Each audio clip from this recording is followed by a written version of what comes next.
Everyone, Ganapati Bappa Moria. এখন আমি ইয়োগিক path day থেকে দেখে নেব ইউনিভার্স আপনাকে কি গাইডেন্স দিতে চাইছে। বন্ধুরা, যদি এই রিডিংটা হঠাৎ করে আপনার চোখের সামনে এসে থাকে তাহলে ইউনিভার্সকে থ্যাংক ইউ অবশ্যই শো করবে। আর যদি আমার সোল ফ্যামিলির মেম্বার হতে চান তাহলে চ্যানেলটিকে সাবস্ক্রাইব করে বেল নোটিফিকেশন অন করে রাখবেন, যাতে পরবর্তী কোনো আপডেট মিস না হয়। প্রণাম। জীবনে ওভারলোড করতে করতে আপনি নিজেকেই ভুলে গেছেন। আপনার নিজেকে সবার আগে সেলফ লাভ প্র্যাকটিস করা উচিত এবং আপনার কিছুটা টাইম প্রকৃতির মধ্যে স্পেন্ড করা উচিত, যাতে আপনি পৃথিবীতে থেকে আপনি ইউনিভার্সের সাথে কানেকশন করতে পারেন।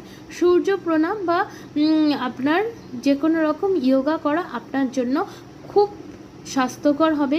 প্রাণবায়ুকে নিজের ঊর্জার মধ্যে নিয়ে আসার চেষ্টা করুন, প্রাণায়াম করার চেষ্টা করুন এবং অবশ্যই রোজ সকালবেলা ঘুম থেকে উঠে এক্সারসাইজ করার চেষ্টা করুন।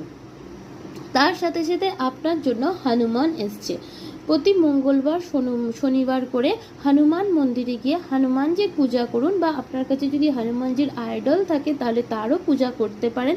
হনুমান চালিসা রিসাইট করা বা পড়া এই সময় আপনার ক্ষেত্রে খুব খুব খুব খুব ভালো ফল প্রদান করতে পারে। তো this is your reading. Thank you.